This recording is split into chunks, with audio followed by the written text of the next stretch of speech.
যেদিন আমার এই দেহ বৃন্দাবন হতে আমার প্রাণ পাখি আমার শূন্য খাঁচা শূন্য করে রবে ওই ভবপাড়ির পারে ঘাটাতে যেদিন আমি ঘুরে ওই পারে ঘাটাতে যেদিন তুমি একা বসে রবে সেই দিন যেন দয়া করে কৃপা করে তুমি আমায় হাত ধরে পারে করে দিও তুমি আমার হাত ধরে ভালো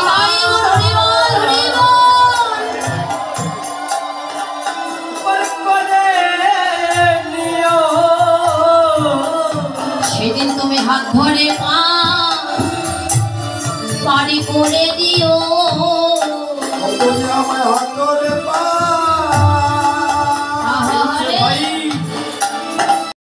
করে দিও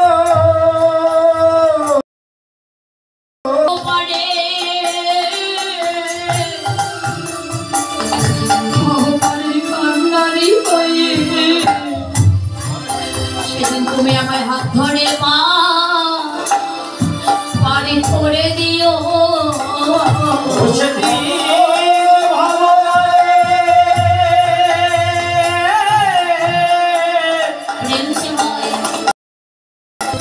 কান্ডারি হইল সেদিন হাত ধরে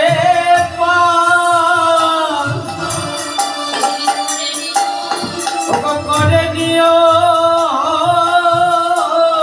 সেদিন কাঙ্গাল বলে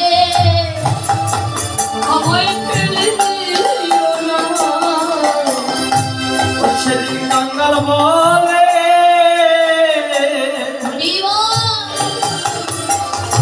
আমায় ফেলে দিও না সেদিন তুমি নিজ মনে কৃপা করে সেদিন তুমি হাত ধরে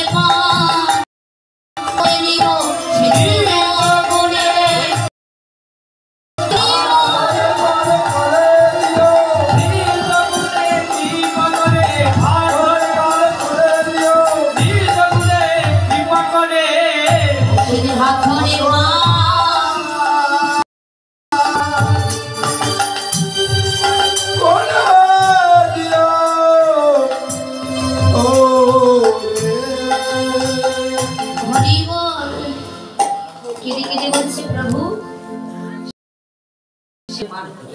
তাহলে মা জগতে এমন ভক্ত কজন আছে ভক্ত হতে হলে এমনই ভক্ত হওয়া প্রয়োজন নিষ্কাম প্রেমে যারা ভগবানকে ভালোবাসতে পারে বাবা ভগবানের কৃপা বরিশাল সেই ভক্তের ভাগ্যে কর্ম করি কি ফলের আশা করে কর্ম করি সকাম কর্ম করি কিন্তু সকাম কর্ম নয় মা ভগবানকে ভালোবাসতে হলে তার কৃপা যদি আমরা পেতে চাই তাহলে নিষ্কাম প্রেমে নিষ্কাম কর্ম দিয়ে তাকে ভালোবাসতে হবে ফল হেতু অর্থাৎ ফলের আশা ছেড়ে দিয়ে তার কর্ম করে যাও তাহলে তো কারণ ভগবান বলেছে সর্বধর্মান পরিত্যাজ্য মাবিকং শরণং ব্রজ অহংকার সর্ব পাপী ভবক্ষয়স্যামি মা চ হরি বল হরি বল হে কলিজি সমস্ত কিছু পরিত্যাগ করে সদা করো আমি সমস্ত পাপ হতে তোমাদের মুক্ত করব তাহলে তাকে যদি নিষ্কাম প্রেমে আমরা ভালোবাসতে পারি দেখুন মা নিষ্কাম প্রেমে ভালোবেসেছিল কে ভক্ত প্রহ্লাদ আপনি সকলেই জানেন বাবা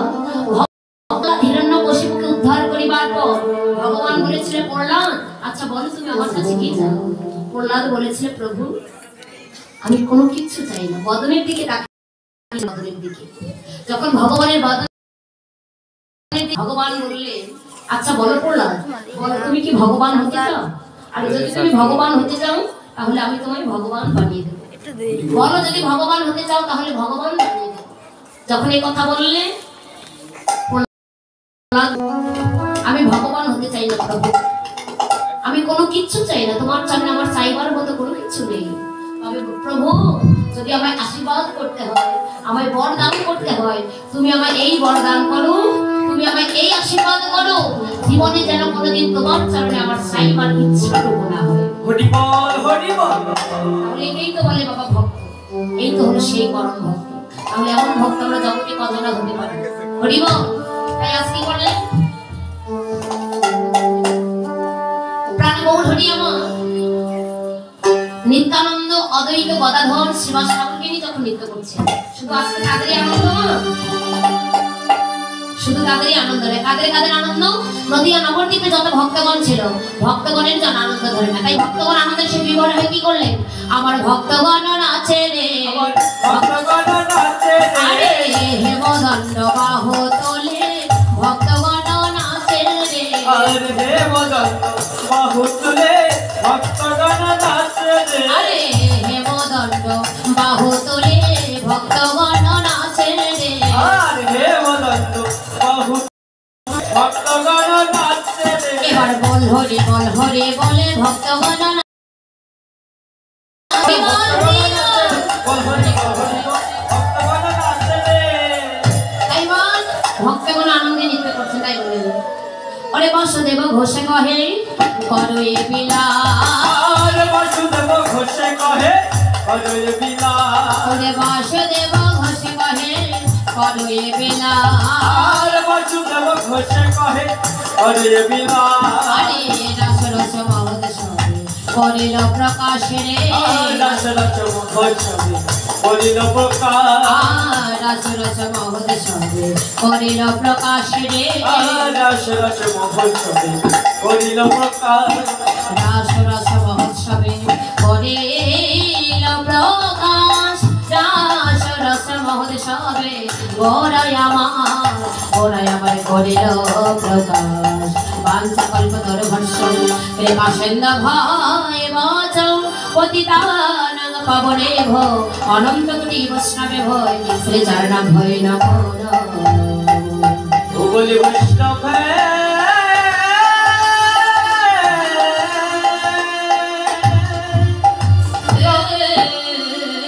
বৈষ্ণবে ভয় নমো নমঃ। জয় শ্রী রাধে। এতক্ষণ গৌরচন্দ্রিকায় আমরা সকলে গৌরলীলায় গৌর কথা সাধন করলাম। এবার গৌরলীলাকে সকল ভক্তের হৃদয়ে রেখে বিশ্রামে রেখে আমরা মধুময় মধু শ্রী শ্রী বৃন্দাবন লীলা সাধন করব। বৃন্দাবন লীলা বড় মধুর লীলা, আনন্দের লীলা। এই লীলা সাধন করতে হলে রাধানের জয়ধ্বনির ঊর্ধ্বনি করে মধুর শ্রী বৃন্দাবন লীলা সাধন করতে হবে। হরি বল।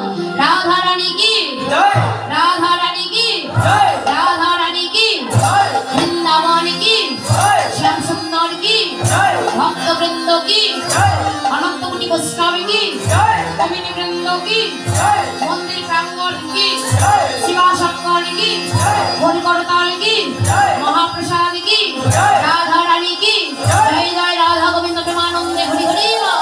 হরি বল হরি বল, হরি বল।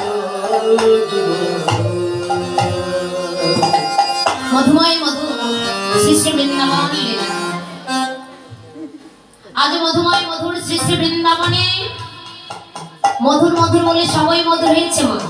তাই মধুর শ্রী বৃন্দাবনে আজ রাধারানী জয়ধ্বনি অনুধ্বনি করে আমরা একটু মধুর শ্রী বৃন্দাবনের আস্বাদন করবো। হরি বল হরি বল। মাগো আসলে কি আর বলবো, দুঃখের বিষয়, একটু না বললি নয় বলি যে আসলে আপনাদের আশীর্বাদে আপনাদের কৃপায় আসলে প্রায় কি আর বলবো, বেশ গুটি কয়েকটা আসর করে আসতেছি। মানে প্রতিদিন কীর্তন হচ্ছে, এরকম জার্নি করো, ঘুম নেই আমার, প্রতি রাত থেকে কীর্তন। তাই একটু আসলে আমরা একটু নার্ভাসলি হয়ে গেছি, একটু ক্লান্ত, বুঝতেই পারছেন আপনারা। তো চরণে মিনতি করে বলছি একটু বাহু তুলে হরির ধ্বনি অনুধ্বনি করে কি আমাদের একটু হেল্প করবেন, সাহায্য করবেন কি বাবু, করবেন তো? আর আমরা তো আপনাদের সন্তানের মতো, মা কি সন্তানের মতো না? আমাদের ঘরে কিন্তু মা আছে, যে মাকে একটু বলি, আমি যখন কীর্তনে আসি প্রত্যেকটি মা প্রত্যেকটি বাবা কিন্তু তার সন্তানকে কোন নজরে দেখে, কোন নজরে কেউ দেখে না, বড় আলো আদর করে ভালোবাসে, তাই না? আমি যখন কীর্তনে আসি আমার মা বলে, মারি তুই যখন বাড়িতে না থাকিস তখন যেন আমার বাড়িটা অন্ধকার হয়ে থাকে, ঘরটা যেন অন্ধকার হয়ে থাকে। ফোনে কথা বলে শুধু বলে, মারি তুই কবে বাড়ি আসবি? এই যে মাকে দেখো, বাৎসল্য প্রেম, বাৎসল্য প্রেমটা এমনই জিনিস। তো এখানে আমরা পাঁচটি মায়ের পাঁচটি সন্তান আমাদের মায়েদের কোল শূন্য করে আপনাদের মতো বাবা মায়ের কোলে এসেছি। তো একটু নিজের সন্তান মনে করে কোলে তুলে নেবেন না? আমরা যে একটু বড় নার্ভাস হয়ে গেছি।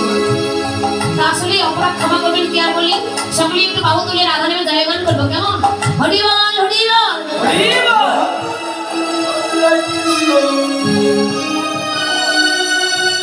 এইবারে দুহাত তুলে বলবে কৃষ্ণ না পূর্ণ হবে সকল মনস্কাম এভাবে নয় মানে একটু চলে বাহ আদি প্রেমানন্দে দুটি বাহু তুলে না ধরে কৃষ্ণ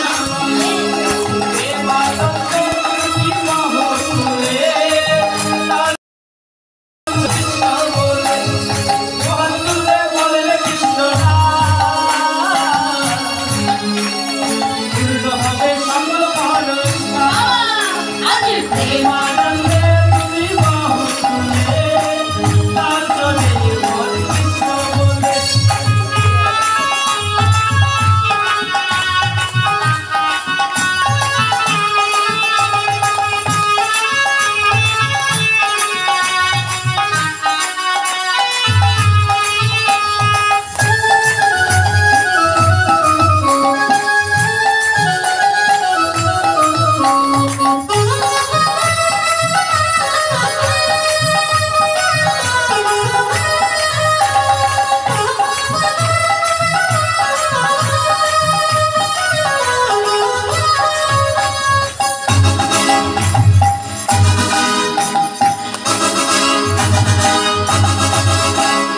পাপে তাকে ধরে গেল এই হরের নামে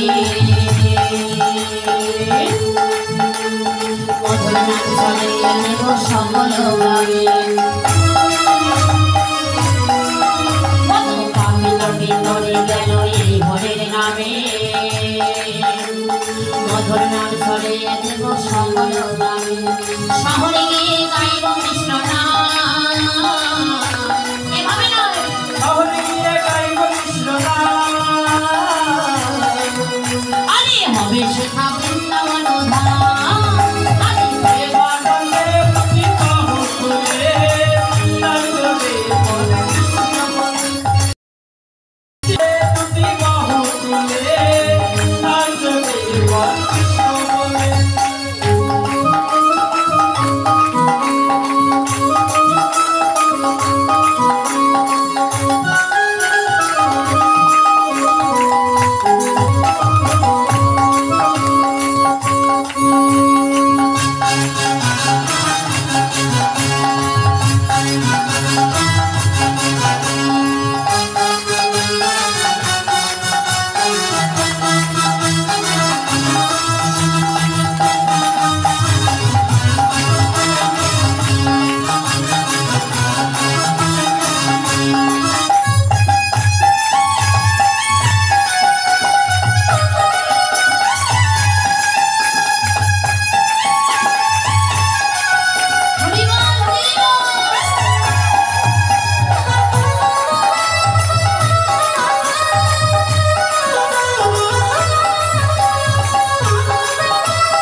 ভক্তবৃন্দ সঙ্গে লয়ে হরি গুণ গায়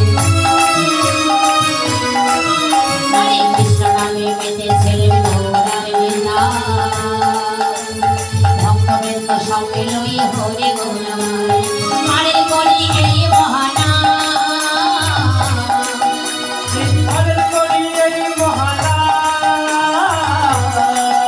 আরে ভজরে বল হরে কৃষ্ণ নাম তুলে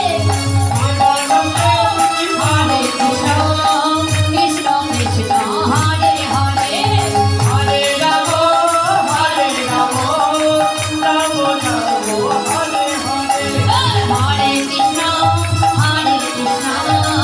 কৃষ্ণ কৃষ্ণ হরে হরে হরে রাম রাম রাম হরে হরে আরে প্রেমানন্দে দুটি বাহু তুলে নাচবে হরে কৃষ্ণ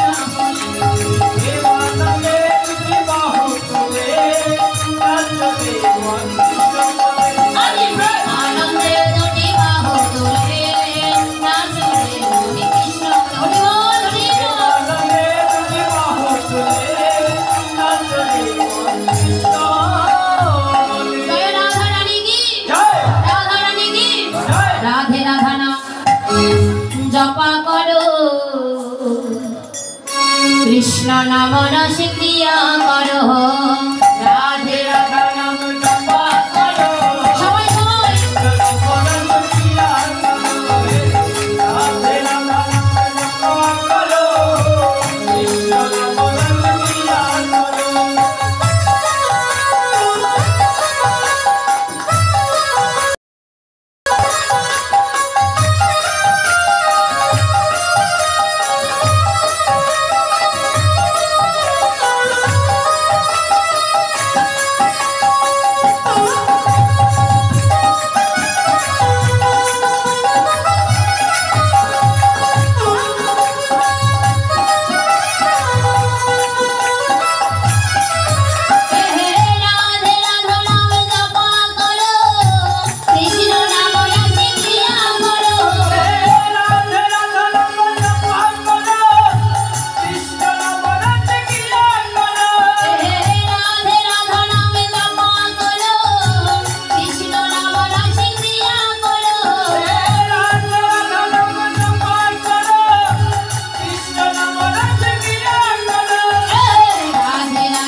जय श्री राधे जय श्री राधे मधुमय मधु श्री वृंदावन लीला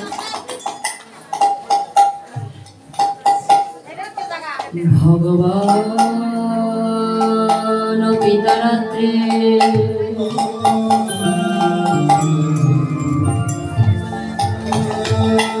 शरद फुल्ल मल्लिका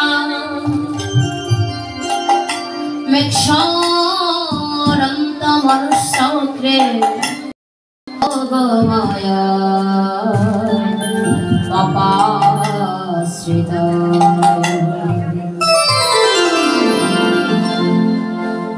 हरिबल हरिबल मधुमय मधुर श्री श्री वृंदावन लीला मधुर श्री रासलीला এই যে মধুর শ্রী রাসলীলা এই রাসলীলা রাসটা কি মা রাসলীলাটা কি আমরা অনেকেই বলি যে কৃষ্ণচন্দ্র কিছু ছেলে মেয়ে নিয়ে এই যে নৃত্য করছেন এই নৃত্য করাটাই রাস আসলে কি এটা রাস বলা হয় এটাকে রাস বলা হয় না কৃষ্ণচন্দ্র যে কিছু ছেলে মেয়ে নৃত্য করলো এটাকে রাস বলা হয় না রাসটা কি শাস্ত্রে বললেন রাস হলো কাম নিধন যজ্ঞ হরি বল রাস হলো কাম নিধন যোগ্য। এই রাসটা কি মা? রাসটা কাকে বলে? রাস কয় প্রকার? রাস বানানটা কি একটু বলুন তো। হরি বল। এই যে গীতা হলো আমাদের জ্ঞান শাস্ত্র, চৈতন্য চরিতামৃত হলো রসশাস্ত্র, ভাগবত হলো ভক্তি শাস্ত্র। গীতা জ্ঞান শাস্ত্র, ভাগবত ভক্তি শাস্ত্র, আর চৈতন্য চরিতামৃত হলো রসশাস্ত্র। এই তিন মিলে হয় কৃষ্ণ বস। তো কৃষ্ণ যে বস হয় মা, মধুর শ্রী বৃন্দাবন লীলা, রাসলীলা। তো রাস বানানটা কি? অনেকেই বলে রয় আকার দন্তস্বর রাস, আবার বলে কি বয়বিন্দু র আকার দন্তস্বর রাস। আচ্ছা, রাস, এই যে রাসে মাঝখানে যে আকারটা আছে মা, এই আকারটা যদি আমরা কেটে দিই বলুন তো কি হবে? রস। মাঝখানে যে আকারটা আছে এই আকারটা কেটে দিলে হবে রস। আচ্ছা, বয়বিন্দুর আকার দন্তস্বর রাস, তাই না? আকারটা কেটে দিলাম, বয়ের ফোঁটাটা, রয়ের ফোঁটাটা কেটে দিলাম, কি হবে? বস। তাহলে রাস, রস, বস। গীতা জ্ঞান শাস্ত্র, ভাগবত ভক্তি শাস্ত্র, চৈতন্য চরিতামৃত হলো রসশাস্ত্র। এই তিন মিলে হয়। তো মাঝখানে যে আকারটা আছে এই আকারটা হলো যোগাযোগকারী, অর্থাৎ যোগমায়া আশ্রিত লীলা বাবা। ইনি হলেন আত্মাশক্তি মহামায়া মা দুর্গা। এই আত্মাশক্তি মহামায়া মা দুর্গা ইনি হলেন রাসমঞ্চের যোগাযোগকারী, যাকে বলা হয় যোগমায়া, যোগমায়া আশ্রিত লীলা। যদি বলেন এই জগতে আমাদের যোগাযোগকারী কি বাবা? এই জগতে আমাদের যোগাযোগকারী হলো শ্রী গুরুদেব। শ্রী গুরুদেব হলো যোগাযোগকারী। যেমন একটি ছেলেকে মেয়ের যদি আমরা সম্বোধন করতে যাই মা, ছেলে মেয়েদের সম্বোধন করতে হলে মাঝখানে কার প্রয়োজন? মাঝখানে একজন ঘটকের প্রয়োজন। ঘটক ছাড়া ছেলে মেয়ে যেমন সম্বোধন করা যায় না, তেমনি যে বয়বিন্দু রাস মাঝখানে যে আকারটা আছে ইনি হলেন যোগাযোগকারী, যোগমায়া আশ্রিত লীলা। তো আত্মাশক্তি মহামায়া মা দুর্গা নিত্যদিন রাসমঞ্চে যান। রাসমঞ্চে গিয়ে রাসলীলা করে যে প্রসাদাদিগুলো পায়, ওই প্রসাদাদিগুলো এনে মহাদেবকে সেবা দেন। কারণ মহাদেব একটু পেটুক ছিলেন, তো তাই মহাদেবকে সেবা দেওয়া হয়। মহাদেব নিত্য নিত্য রাসমঞ্চে প্রসাদ সেবন করে। তার একদিন সাত জাগলো, শুধু প্রসাদ সেবন করলাম কিন্তু রাসমঞ্চে তো কোনোদিন প্রবেশ করলাম না। তো মহাদেব একটু নেশা টেশা পান করে শ্মশানে পড়ে থাকে বাবা। তো শ্মশানে পড়ে থাকে, একদিন নেশা পান না করে এমনি মাতালের ভান হয়ে শুয়েছিল। তো আত্মাশক্তি মহামায়া মা দুর্গা কি করলেন? মহাদেবকে রাসমঞ্চে প্রসাদ সেবা দিয়ে অষ্টদ্বারের অষ্টসখী রাসমঞ্চে যে দাঁড়িয়ে হয়ে দাঁড়িয়ে আছে, রাসমঞ্চের দাঁড়িয়ে হয়ে যখন দাঁড়িয়ে আছে, মহাদেব এখন দেখতে পেল, আচ্ছা আমাকে এগুলো সেবা দিয়ে নিতুই কই চলে যায়। আত্মাশক্তি মহামায়া মা দুর্গার পিছে পিছে ধাবিত হচ্ছে। এসে দেখে রাসমঞ্চের দাঁড়িয়ে আছে, দেখে অস্ত্রদ্বারে অস্ত্রসখী দাঁড়িয়ে আছে, সেখানে কোনো পুরুষের প্রবেশ নেই। এখন মহাদেব কি করে প্রবেশ করে রাসমঞ্চে কি করে প্রবেশ করবে মা? পুরুষের তো প্রবেশ নেই। তো গোপীগণ কৃষ্ণ প্রেমে আত্মহারা হয়ে তাদের অঙ্গের যে ভসন গুলো রাস্তায় ফেলে গিয়েছিল, মহাদেব কি করলেন? ওই গোপীদের বসন ভূষণ দিয়ে শ্বেত গোপী সেজেছে। তো গোপীদের বসন ভূষণ দিয়ে যে শ্বেত গোপী সাজলেন, তাতে যেন তার অঙ্গটা পরিপূর্ণ ঢাকা হচ্ছে না। কেন? একটু মোটা কথা বেশি ছিল, তো এতে তার এক সাইড ঢাকে আর এক সাইড ঢাকে না। পেট ঢাকে যদি পেট ঢাকে না মা, এরকম করে শ্বেত গোপী সেজেই রাসমঞ্চে প্রবেশ করলেন। এদিকে রাসলীলা শুরু হয়ে গেছে বাবা। তো রাসলীলা শুরু হয়ে গেছে, মহাদেব একটু কামের পেটুক, তো গোপীদের দেখে একবার এই গোপীর সঙ্গে আলিঙ্গন দিচ্ছে, একবার ওই গোপীর সঙ্গে আলিঙ্গন দিচ্ছে। আলিঙ্গন করতে করতে একটু কাম ভাব জাগ্রত হয়েছে। রাসলীলা তো দেখে শুরু হয়েছে, যখন কাম ভাব জাগ্রত হলো, রাসলীলা যেন চক্রবন্ধ হয়েছে। রাসে কিন্তু কোনো পুরুষের প্রবেশ নেই বাবা। আর রাসমঞ্চে যদি কেউ পুরুষের ভাব নিয়ে বসে থাকে, সে রাসমঞ্চ কখনো কোনোদিন জমে না, রাসমঞ্চ টলে যাবার সম্ভাবনা থাকে। এই জন্য গো আমরা দেখতে পাচ্ছি বাবাদেরকে, তাই না? বাবারা পুরুষ, আসলে না পুরুষ নয়, আমাদের বাবারাও পুরুষ নয়। আমরা হয়তো আকারে দেখতে পাচ্ছি পুরুষ, কিন্তু পুরুষ নয়। এই জগতেই আমরা জগতে জানা আছি সকলেই প্রকৃতি, সকলেই নারী, সকলেই প্রকৃতি। জগতে পুরুষ হলেন একজনে, কে? জগতে একজনই পুরুষ, সেই হলো আমাদের অনাদিরাদি প্রাণ গোবিন্দম, যিনি স্বয়ং ভগবান শ্রীকৃষ্ণ, যিনি পুরুষোত্তম, যিনি সৃষ্টির স্রষ্টা, সেই হলেন জগতে একমাত্র পুরুষ। আর জগতে আমরা যারা আছি সকলেই হলাম প্রকৃতি। তো মহাদেব যখন গোপীদের সঙ্গে আলিঙ্গন দিচ্ছে, আলিঙ্গন দিতে দিতে একটু কামভাব জাগ্রত হলো। যখন কামভাব জাগ্রত হয়েছে, রাসলীলা চক্র বন্ধ হয়েছে বাবা। কৃষ্ণচন্দ্র রাগান্বিত হয়ে বলছে, এই গোপীগণ,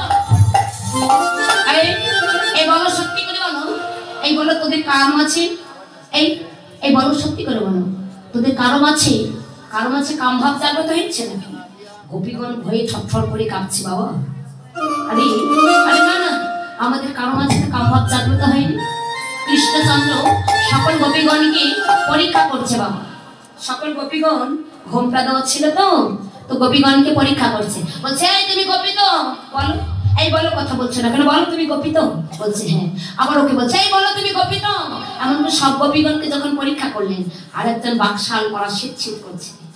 বলছে, তুমি গোপী তো? বলছে হ্যাঁ। কোন গোপী? আরে আমি শ্বেত গোপী। শ্বেত গোপী মানে? আর এই বৃন্দাবনে তো আমার শ্বেত গোপী নামে কোনো গোপী ছিল না, তুমি আমার কোন শ্বেত গোপী?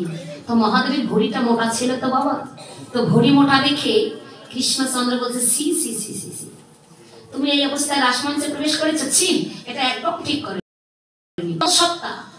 মহাদেবের ঘড়ি মোটা দেখে বলছে, আরে তুমি তো অন্তঃসত্ত্বা, ছি ছি, তুমি এই অবস্থায় রাসমঞ্চে প্রবেশ করেছো, এটা মোটেও ঠিক করে। তবে শোনো, এই অবস্থায় যেহেতু তুমি রাসমঞ্চে প্রবেশ করেছো, আমি তোমায় আশীর্বাদ করলাম, তুমি সুসন্তানের জননী। কৃষ্ণচন্দ্র আশীর্বাদ করলেন।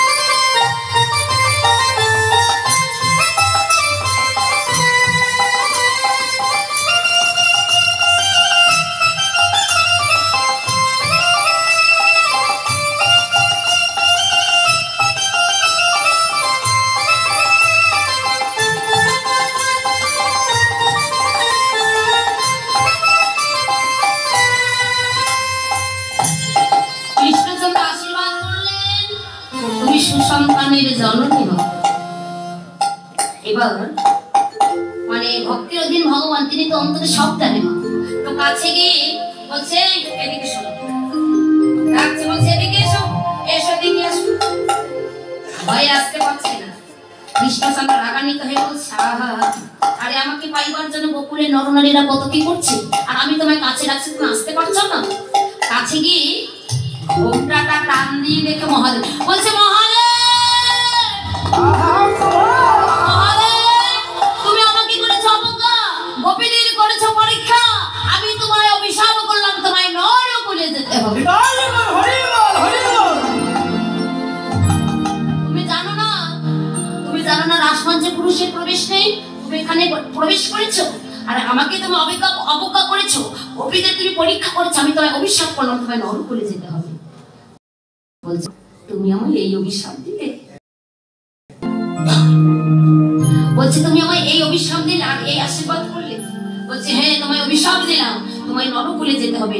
আজ থেকে 50 বছর আগে তুমি নরকুলে যাবে, তোমার নাম হবে অদ্বৈত আচার্য, আর আমি আজ থেকে তোমার 50 বছর পরে যাব, আমার নাম হবে সেদিন শ্রীমান গৌর সুন্দর। হরি বল, হরি বল, হরি বল। তো বলছি, প্রভু তুমি তো আমায় আশীর্বাদ করে সুসন্তানের জননী হও। পুরুষ মানুষ করে বাচ্চা প্রসব করতে পারে না। তুমি তো আমায় এই আশীর্বাদ করলে। বলছে, হ্যাঁ, তোমায় তো এই আশীর্বাদ করেছি, ঠিক আছে, তুমি এখান থেকে বেরিয়ে, এই রাসমঞ্চ থেকে বেরিয়ে প্রথম যার দেখা পাবে তার সঙ্গে আলিঙ্গন দেবে, তোমার গর্ভের সন্তান তার গর্ভের স্তন দেবে। রাসমঞ্চ দেখে বেরিয়ে প্রথম দেখা পেয়েছিল ব্রহ্মার দেখা পেয়ে ব্রহ্মাকে যখন জড়িয়ে ধরছে বাবা, ব্রহ্মাকে যখন আলিঙ্গন করলেন, মহাদেবের গর্ভের সন্তান ব্রহ্মার গর্ভে চলে গেল। ব্রহ্মা বলছে, মহাদেব, আরে তুমি কি করলে? বলছে, হ্যাঁ প্রভু, আমি ভুলবশত রাসমঞ্চে প্রবেশ করেছিলাম, তাই প্রভু আমায় এই আশীর্বাদ দিয়েছে। আর বলছে, এখান থেকে বেরিয়ে প্রথম যার দেখা পাবে তাকে আলিঙ্গন করবে, তোমার গর্ভের সন্তান তার গর্ভে চলে যাবে। এবার ব্রহ্মা কাম শক্তি দিয়ে সেই বাচ্চাটিকে প্রসব করলেন। যাকে প্রসব করলেন সেই হলো কে মা? যাকে প্রসব করলেন সেই হলো আমাদের দেবর্ষি নারদ। তো ব্রহ্মা যখন দেবর্ষি নারদকে জন্ম দিলেন, দেবর্ষি নারদ ব্রহ্মার কাছে গিয়ে মা বলে ডাকছে, বলছে, আমি তোর মা না, ওই যে মহাদেবকে দেখা দিচ্ছে। মহাদেব বলছে আরে না না, আমিও তো ওনার মতো, আমিও তোর মা না। তবে শোন, মা না বলে আজ থেকে তুই আমায় মামা বলে ডাকিস। রাসের রসটা কি মা? তাহলে দেখুন রাসের রসটা কি। রাসের রসটা হলো হরে কৃষ্ণ মহামন্ত্র নাম। এই হরে কৃষ্ণ নামে যতবার জপ করবেন ততবার রাসলীলা হয়। হরে কৃষ্ণ কৃষ্ণ কৃষ্ণ হরে হরে, হরে রাম রাম রাম হরে হরে। তো রাসের রস ছিল হরে কৃষ্ণ মহামন্ত্র।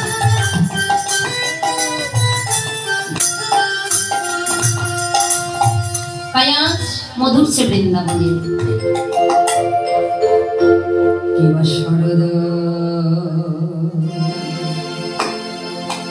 শরদ চন্দ্র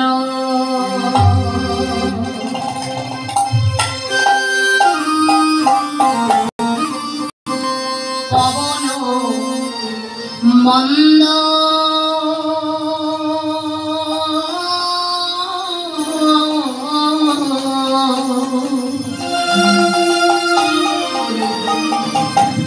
ওরে বিপিনে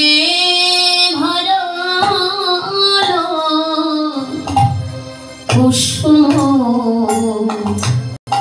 গন্ধ রে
হরিবল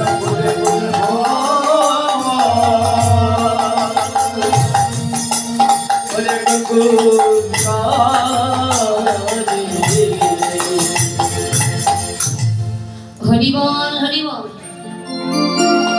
শরদ চন্দ্র পবন মন্দ, বিপিনী ভরাল কুসুম গন্ধ। এই যেমন শরৎকাল, শারদীয় পূর্ণিমা তিথি। আচ্ছা, এই শরৎকালে চাঁদটা কেমন? শারদীয় পূর্ণিমাতে দেখবেন সেই শরৎকালে চাঁদটা কিরকম হয়? একবারে সাদা শুভ্র, একটু টকটকে রং, তাই না? তো এই শারদীয় পূর্ণিমা তিথিতে শারদীয় চাঁদ 12 মাসে কি হয় মা? 12 মাসে হয় একটি বছর, তাই না বাবা? আবার 365 হয় এক বছর। 365 দিনে এক বছর, 12 মাসে এক বছর। তো 12 মাসে হয় 12টি পূর্ণিমা। এই 12টি পূর্ণিমার মধ্যে সর্বশ্রেষ্ঠ হলো 2টি পূর্ণিমা। একটি হলো দোল পূর্ণিমা, আরেকটি কি? আরেকটি হলো রাস পূর্ণিমা। 12 মাসে হয় 12টি পূর্ণিমা। এই বাবা আসতে 12টি পূর্ণিমার মধ্যে সর্বশ্রেষ্ঠ 2টি পূর্ণিমা, একটি রাস পূর্ণিমা আর একটি হলো দোল পূর্ণিমা। তো দোল পূর্ণিমা হলো আমাদের গৌরাঙ্গ মহাপ্রভুর আবির্ভাব লীলা বা আবির্ভাব তিথি, আর এই রাস পূর্ণিমা হলো ভগবান শ্রীকৃষ্ণের রাসলীলা অর্থাৎ রাস পূর্ণিমা। এই শারদীয় পূর্ণিমা তিথিতে ফুল্ল মল্লিকা মালতী দুধি মত্ত মধুকর ভরণী। এই একটি বছরের মাঝে 2টি মাস ধরে হয় একটি করে ঋতু, 6টি ঋতু। আর ঋতুর নামগুলো কি কি মা? কি কি ঋতু? গ্রীষ্ম, বর্ষা, শরৎ, হেমন্ত, শীত ও বসন্ত। হরিবল। এই যে 6টি ঋতু, এই 6টি ঋতুতে কি হলো? 6টি ঋতুতে যত সমস্ত ফুল আছে, ফুল্ল মল্লিকা অর্থাৎ 6টি ঋতুর মাঝে যত সমস্ত ফুল ফোটে, সমস্ত ফুলগুলো যেন আজকে শারদীয় পূর্ণিমা তিথিতে ফুটেছে। কেন? তারা গোবিন্দ চরণের সেবা দিতে বলে। শারদীয় পূর্ণিমা তিথিতে 6টি ঋতুর ফুল ফুটেছে মা। যে ফুলগুলো 6 মাস পরে ফোটা কথা ছিল, সে ফুলগুলো যেন ফুটেছে। যেগুলো 5 মাস পরে ফোটা কথা ছিল সেও ফুটেছে। যে ফুলগুলো 4 মাস, 3 মাস, 2 মাস পরে ফুটবে, সে ফুলগুলো ফুটেছে। যেগুলো 1 মাস পরে ফুটবে সেও ফুটেছে। যে ফুলগুলো 15 দিন পরে ফোটা কথা ছিল, সে ফুলগুলো ফুটেছে। যেগুলো 1 সপ্তাহ পর ফুটবে সেও ফুটেছে। যেগুলো আজ ফুটবে না কাল ফুটবে সে ফুলগুলো ফুটেছে। কেন মা? সমস্ত ঋতুর ফুলগুলো আজকে শারদীয় পূর্ণিমা তিথিতে ফুটেছে। কেন? তারা গোবিন্দ চরণের সেবা দিবে। কিন্তু ফুল যখন ফুটল মা, ফুল ফুটলে ফুলের কাছে কে আসে? ফুল ফুটলে ফুলের কাছে ভ্রমর আসে। ভ্রমর এসে কি করে? ফুলের মধ্যে বসে ফুলের মধু পান করে। ফুলগুলো যখন ফুটেছে মা, ভ্রমর এসে ফুলের মধ্যে এসে মধু পান করছে। শারদীয় পূর্ণিমা তিথিতে সমস্ত ঋতুর ফুলগুলো ফুটল। সমস্ত ঋতুর ফুলগুলো যখন ফুটেছে, কত সুন্দর করে ফুলগুলো ফুটেছে মা। এই ফুল ফুলের কাছে ভ্রমর এসে ফুলের জন্য মধু পান করছে। সেনা ভ্রমর এসে ফুলের মধ্যে বসে মধু পান করছে। ফুলগুলো অনুনয়ে বিনয় করে বলছে, হে ভ্রমর স্বামী, আমরা যেন বড় সাধে নিয়ে, বড় আশা নিয়ে এরূপ যৌবনে আমরা ফুটেছি মেলে ববধুর সনে বলে। এই ফুটন্ত যৌবনে আমরা ফুটেছি, আমরা গোবিন্দ সনে মেলব বলে, গোবিন্দ চরণে সেবা দিব বলে।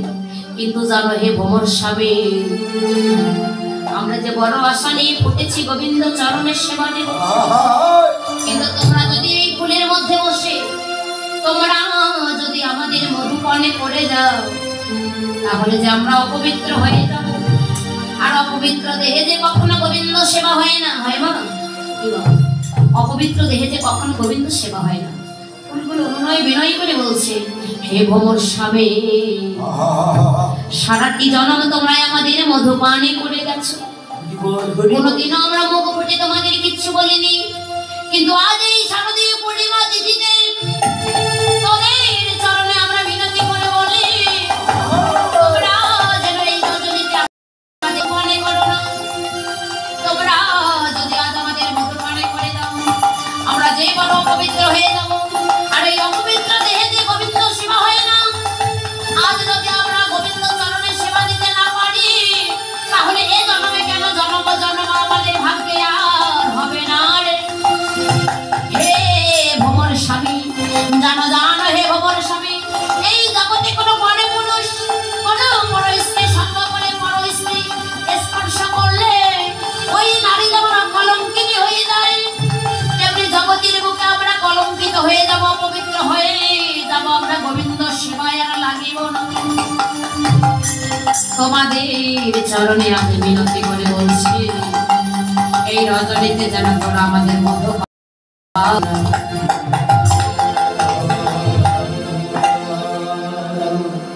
আজ আমরা বড় সাধনে ফুটেছি, তোমরা আমাদের মধুপানি করো না। ভ্রমরগুলো বলছি, কিন্তু হে ফুল, আচ্ছা বলো, যদি তোমাদের মধু নাই বা পান করবো, তাহলে আমরা কি করব? কি করবে জানো? মধুপান না করে এই ফুলের পাপড়ির মধ্যে বসে থাকো, আর জগতের কোন ভাগ্যবান কোন ভাগ্যবতী যদি ভজনের বলে হোক সাধনার বলে হোক, কিন্তু কোন সাধুগুরু কৃপা বলে হোক, জগতের কোন জীব যদি দয়া করে কৃপা করে এই ফুলটুকু গোবিন্দ চরণে দিয়ে দেয়, তাহলে সেদিন আমরা দুজনে গোবিন্দ চরণ লাভ করিতে পারি।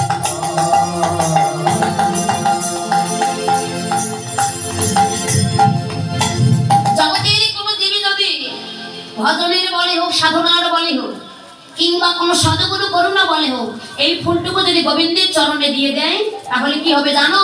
আমরা দুজনে গোবিন্দের চরণ পাব। হরি আমরা দুজনে গোবিন্দের চরণ পাব,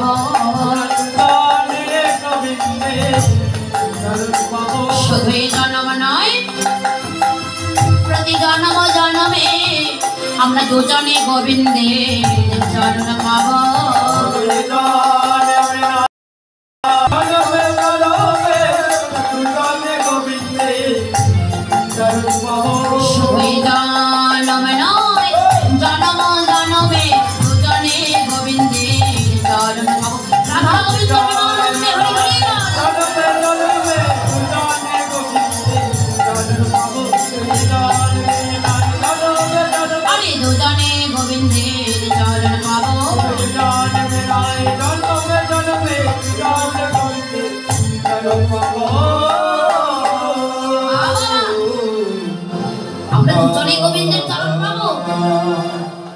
ভ্রমরগুলো বলছি, কিন্তু হে ফুল, আমাদের তো মধুপান করতে দাও না, কিন্তু সাবধান সাবধান, দেখো যেন মধু ঝরে পড়ো না, দেখো যেন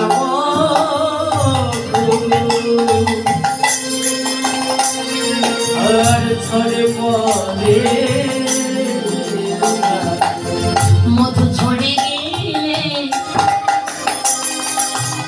আর তো সেবায় লাগবে না, দেখো যেন মধু ঝরে পড়ো না, মধু ঝরে গেলে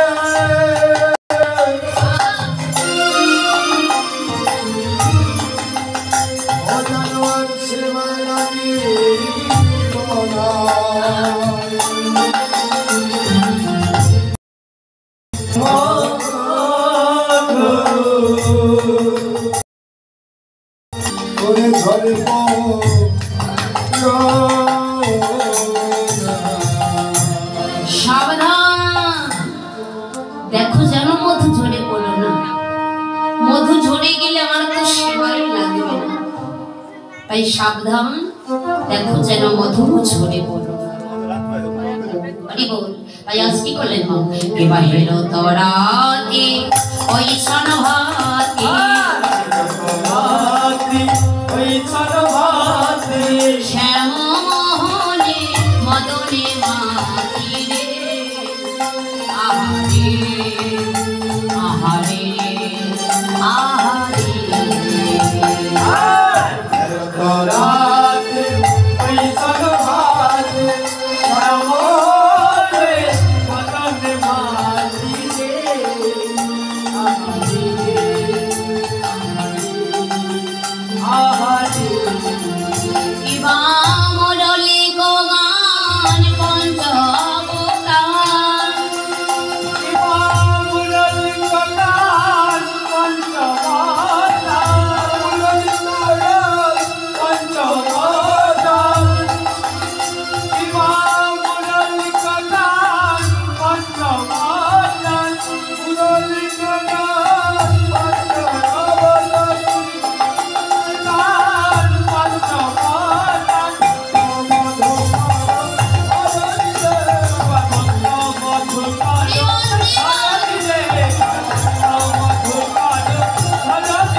বলবতের কোন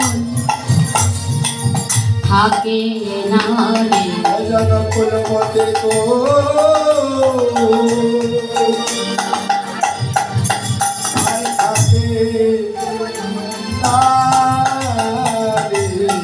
ওই না কোলমান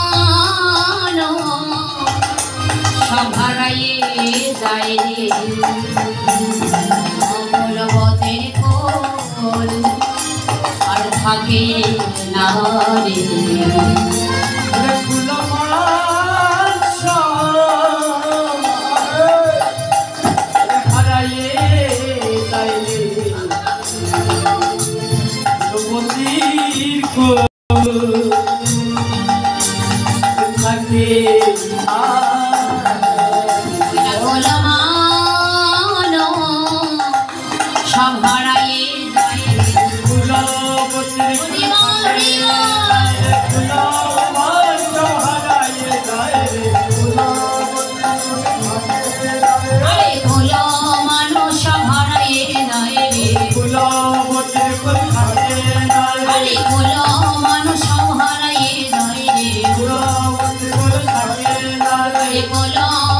সব হারাইয়ে যায়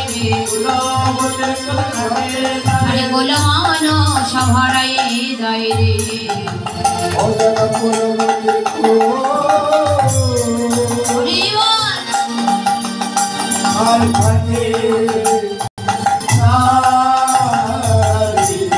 কুলবতীর কুল থাকে মুরলিক গান পঞ্চ অবদান, মুরলিক কল কল শ্যামসুন্দর রসিকেন্দ্র চূড়ামণি আজ বৃক্ষের ডালে বসে, কদম্ব তরুণ ডালে বসে যেন মুরলী বাজন করছেন মা। এই মুরলীর ধ্বনি শ্রবণ করে কি হলো? কবিদের কেমন বসা হলো? বাবা মুরলীর ধ্বনি শ্রবণ করে গোপীদের মন প্রাণ হরণ করে নিল মা। এই যে মুরলীর ধ্বনি মা, এই মুরলীর ধ্বনি সর্বমর্ত পাকাম ত্রিভুবনে মুখরিত হয় না? সর্বমর্ত পাকাম ত্রিভুবনে মুরলীর ধ্বনি মুখরিত হয়, কিন্তু আমরা শুনতে পাচ্ছি না বাবা। কেন? আমাদের শোনার আমরা শুনতে পাচ্ছি না, কিন্তু জগতে যাদের শোনার কর্ম আছে তারা কিন্তু সদা সর্বদা শুনতে পাচ্ছে। আর যেদিন আমাদের এই মুরলীর ধ্বনি, যেদিন এই মুরলীর ধ্বনি বেজে উঠবে, সেদিন কিন্তু কারো আর ধৈর্য ধরার সময় থাকবে না। আমরা যেদিন সেদিন যে যেখানে যে অবস্থায় থাকি না কেন, সেখান থেকে আমাদের চলে যেতে হবে। তাই এই মুরলীর ধ্বনি শ্রবণ করে গোপীদের কেমন অবস্থা হলো দেখুন। এবার শোনা তো গোপী প্রেম হিরোপী, আরে মনহি মনহি আপনা সপীরে,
ঘরে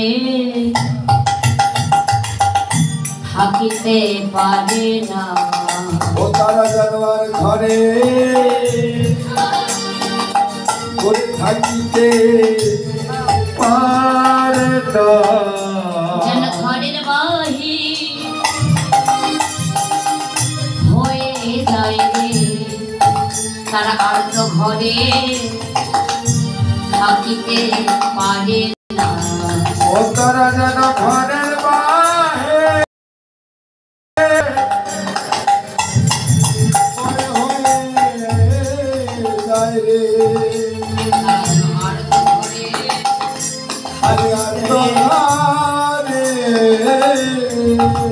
জীবন ঘরে থাকিতে পারে না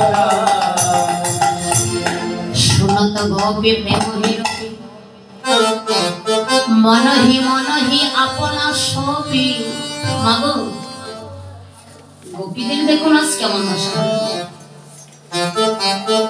ব্রজ গোপীগণ ব্রজ সুন্দরী গান ব্রজ ললনাগণ গোবিন্দের বংশীর ধ্বনি শ্রবণ করে তাদের কেমন দশা হলো মা কোন গোপী এক করণে কুণ্ডল করেছিল আর একটি করণে পড়ার সময় পেল না রে কোন গোপী এক হস্তে কঙ্কন পড়েছিল আর একটি হস্তে কঙ্কন পড়ার সময় পেল না কোন গোপীর শিশুপুত্র কোলে নিয়ে দুগ্ধ পান করাইতেছিল হেনকালে ধ্বনি এসে যখন ধ্বনির কানে বাজিল লেগে গোপীর মাথাটি ঘুরে গিয়ে কোন থেকে শিশুপুত্র মাটিতে ফেলে দিয়ে গভীর অরণ্যের দিকে চলে যাচ্ছে কোন গোপী স্বামীর কোলে নিদ্রিত ছিল সেও তো কর্ণ দুটিকে খোলা রেখেছিল কতক্ষণে বাঁশি এসে বাঁশির কানে বাজে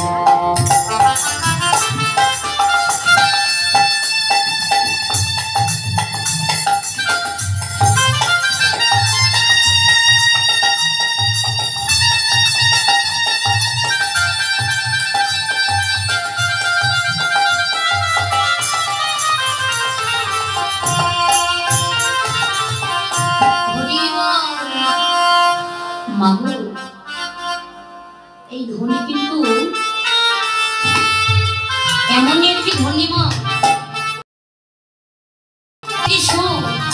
যেমন এখানে দুদিন ধরে হরিনাম সংকীর্তন হচ্ছে অপোজিটে যত বাড়ি আছে আগার সাইড পাশাপাশি যত সমস্ত বাড়িগুলো আছে এই বাড়িতে তো অনেক সদস্য রয়েছে তাই না হয়তো বা অনেকে ভাবছে দুদিন ধরে এত জয়ধ্বনি অনুধ্বনি শঙ্খধ্বনি শিখলের ধ্বনি করতালির ধ্বনি আর ভালো লাগে না এত ধ্বনি শোনার ভালো লাগছে না ঘুম হচ্ছে না কোনো রেস্ট হচ্ছে না হরি বল মাগো এই যে ধ্বনি এই ধ্বনি এমনই একটি ধ্বনি মা শাস্ত্রে বললেন সম্পত্তির মধ্যে জীবের কোন সম্পত্তি গণি রাধা কৃষ্ণ প্রেম যার সেই বড় ধ্বনি হরি বল হরি বল ধনির ধ্বনি হলে তাকে ধ্বনি বলা হয় না মা বিত্তশালী হলে তাকে ধনবান হলে সম্পদশালী হলে তাকে ধনী বলা যায় না জগতে যারা রাধা কৃষ্ণের প্রেম ধ্বনি সেই তো জগতে বড় ধ্বনি তো এই ধ্বনি এমনই একটি ধ্বনি হয়তো অনেকেই ভাবছে এই ধ্বনির সুর আর ভালো লাগছে না কিন্তু এই যে ধ্বনি হচ্ছে মা এই শঙ্কর ধ্বনি অনুধ্বনি জয়ের ধ্বনি এই ধ্বনি যতদূর পর্যন্ত যাচ্ছে ততদূর পর্যন্ত আমাদের কোনো বিপদ আপদ জ্বালা যন্ত্রণা দুঃখ বেদনা কোনো কিছুই আসতে পারে না। এই ধ্বনি এমনই ধ্বনি, আমরা যারা এগুলো মনে করছি এই ধ্বনির সুর আগামী বছর আস্তে আস্তে আমাদের কার ভাগ্যে যে জুটবে আর কার ভাগ্যে যে জুটবে না, কারণ কারো ভাগ্যের কথা তো বলা যায় না। এই ধ্বনির সুর শুনে তারা আর কেউ ঘরে থাকতে পারছে না। মা কোন গোপী কি করেছিল, ছোট ছোট শিশুপুত্র কোলে করে দুগ্ধ পান করাইতেছিল, কিন্তু এই ধ্বনি এসে যখন ধ্বনির কানে বাজিল, চমক লেগে গোপীর মাথাটি ঘুরে গিয়ে কোল থেকে শিশুপুত্র মাটিতে ফেলে দিয়ে গভীর অরণ্যের দিকে চলেছে। যেই না গভীর অরণ্যের দিকে চলেছে মা, শিশুপুত্র ধুলায় লোটাইয়ে পড়ে কেঁদে কেঁদে বলছে, মা মাগো ও মা জননী,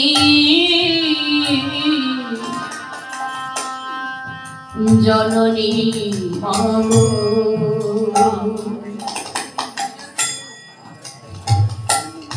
তোমরা যে আমাদের কমনে করে মাটিতে ফেলে রেখে চলেছ মা, তোমাদের চরণে মিনতি করে বলি আমাদের ধুলায় ফেলে দিয়ে তোমরা আর অমনে করে, তোমরাই অমনে করে চলে যেও না মা। আজকে যদি আমাদেরকে মাটিতে ফেলে দিয়ে তোমরা আমাদেরকে ফেলে রেখে চলে যাও, তাহলে যে এই জগতের মাঝে আমরা যে বড় মাতৃহারা সন্তান হয়ে যাব। ও মা জননী মাগো, আমাদেরকে ফেলে রেখে তোমরা চলে যেও না। জগতে যদি আমরা মাতৃহারা সন্তান হয়ে যাই, জগতে যে আমাদের মা বলার মতো আর কেউ থাকবে না। কারণ এইভাবে যারা মাতৃধন হারিয়েছে, মায়ের মতো ধন, মায়ের মতো জন, মায়ের মতো আপন, এই জন যে জগতে আর কেউ হয় না রে। মাগো তোমাদের চরণে মিনতি করি মা, শিশুপুত্র ধুলায় লোটাইয়ে পড়ে পিছন থেকে মায়ের শাড়ির অঞ্চল টেনে ধরে বলছে, মা মাগো তুমি কোথায় কোথায় অমন করে আমাদের মাটিতে ফেলে দিয়ে কোথায় চলেছ? তুমি যেখানেই যাও সঙ্গে করে নিয়ে যাও। গোপী কেঁদে কেঁদে বলছে, ওরে তুই যেন আর আমায় মায়ার জালে